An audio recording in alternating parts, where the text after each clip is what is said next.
Welcome back, everybody. Thank you so much for sticking through that break. If you are just tuning in, we just finished talking about the NFLPA's report cards and some major takeaways from that. I encourage all of you guys to go check that out. There's some really interesting stuff there. You can go check out your own team's report cards, what they did good, what they did bad, what they need to improve on. This will help attract free agents. This really is something that can help a lot of teams. In this segment that we're about to go over, we are going to continue our coverage of the MLB offseason, this time covering the Texas Rangers, the 2023 World Series champions, their offseason, what I expect them to do in their defense of the title season. And in future segments, we'll be switching back to the NFL. Mel Kiper put out his mock draft. We'll be breaking that down. And then in the fourth segment, there's a lot of rumored quarterback movement going on. So we're going to take a look at some breaking news with that, where they might end up, and what might be the future for these teams and these quarterbacks.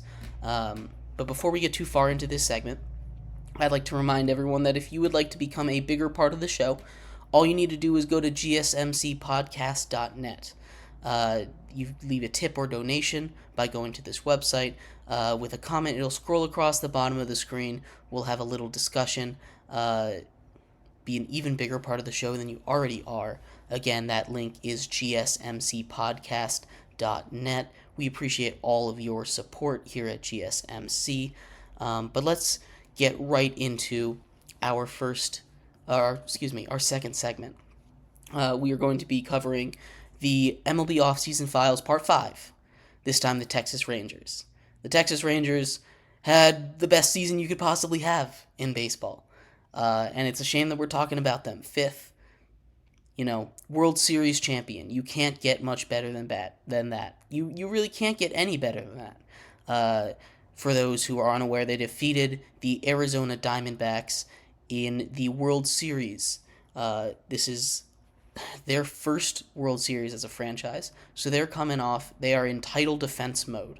The Rangers, who have been a very aggressive team in recent free agent periods, recent off seasons, kind of slowed down. Obviously, coming off a World Series championship, all those moves paid off. Signing Corey Seager and Marcus Semien to those massive contracts a couple years ago. Going after the big fish in Jacob deGrom. Now, that didn't contribute too much as he got hurt, but they did end up winning the World Series there, so you can't blame them too much. You can't really say that much bad about them.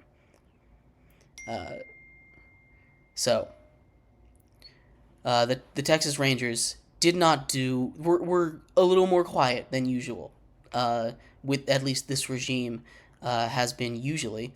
They only made a couple minor moves. They got a couple back-end relievers in David Robinson and Kirby Yates.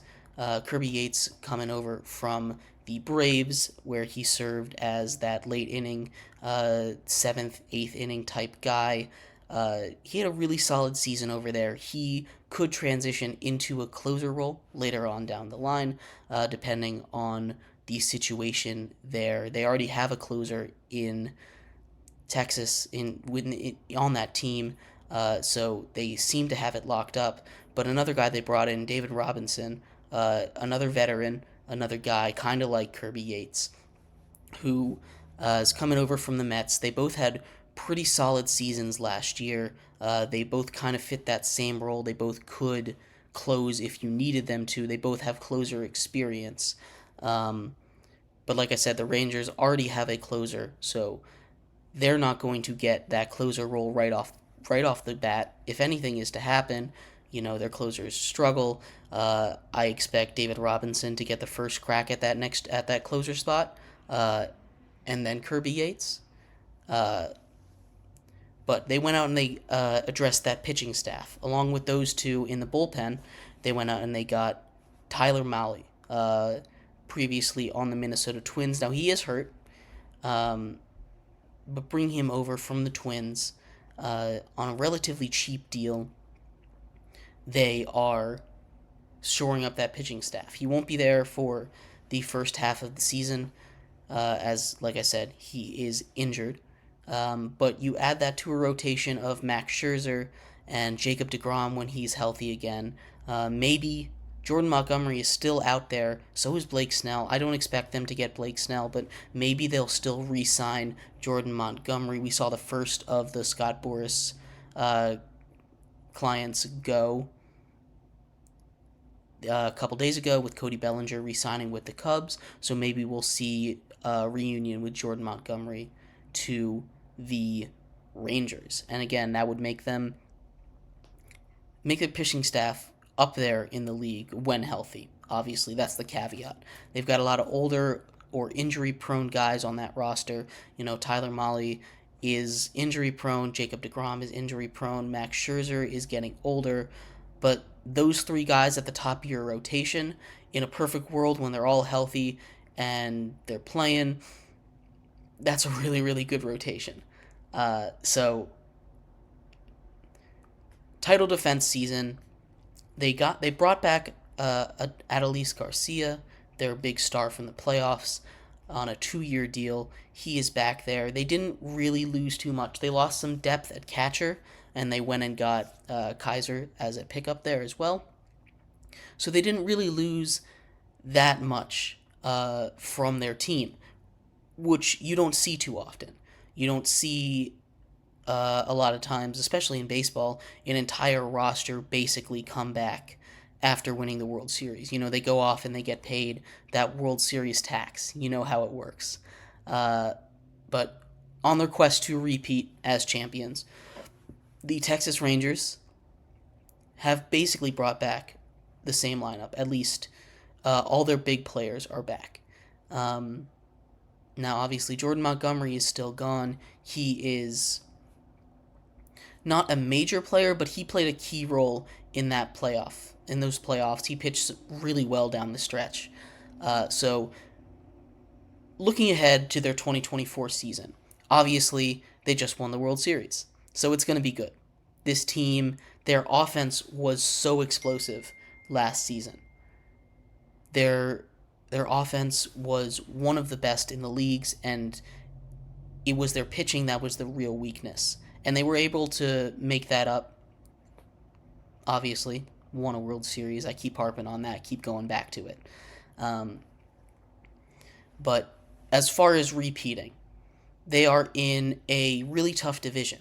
You have the Houston Astros, you have the Seattle Mariners, you have even the Angels. They're a lot worse off this year than they have been in years past, but whenever you have Mike Trout, I'm never going to completely count them out, although I probably should because of their track record. Is a really, really stacked division. So it's not going to be an easy path to the playoffs, to the World Series. I don't think that they're going to repeat. I think a lot of things went right in their playoff run for them, including matchups. I think they got a little lucky. It's no shade on the Arizona Diamondbacks last year, but having to face them in the World Series as opposed to the Braves or the Dodgers, I think was massive for a team that had some question marks in the pitching staff. Now, the Arizona Diamondbacks, obviously, they did their job. They beat the teams they needed to beat. But going up against some of these tougher teams in the NL, if that had happened, I don't know if they would have won that series. But the Rangers, they're a very good team. They are going to make the playoffs, I think. And I am a little less comfortable, honestly, saying that they're a lock, which is weird coming off a World Series and not losing that many guys. I don't know if they'll win their division. Like I said, that division is stacked. The Mariners reloaded, and they have a nasty pitching staff. The Astros, we know what the Astros are. They're a really, really good team. I do think that the Rangers will make the wild card, though. The AL is a really, really tough league.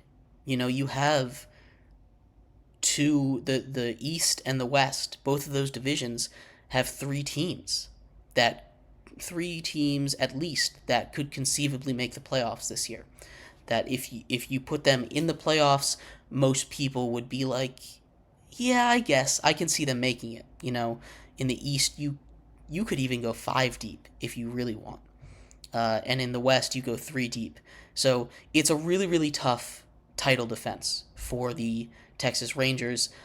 I'm not so sure that they can repeat as champions, but I do think that they will make the playoffs as a wild card this season.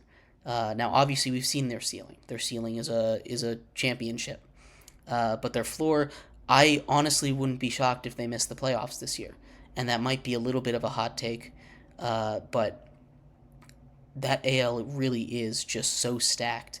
It's so loaded, even inside their division. When you have to play so many games against these teams, it really is a flip of the coin sometimes. Baseball's very random, so I wouldn't be shocked if they missed the playoffs. I'd love to hear your guys' thoughts on that, because I'm not sure if how hot of a take that is. But looking at the rest of the AL, their roster, as good as it is, doesn't convince me that they'll make the playoffs. So I do think they'll take a little bit of a step back, a little bit of that World Series hangover. They have guys that have done it before, obviously. They've got some veterans on there.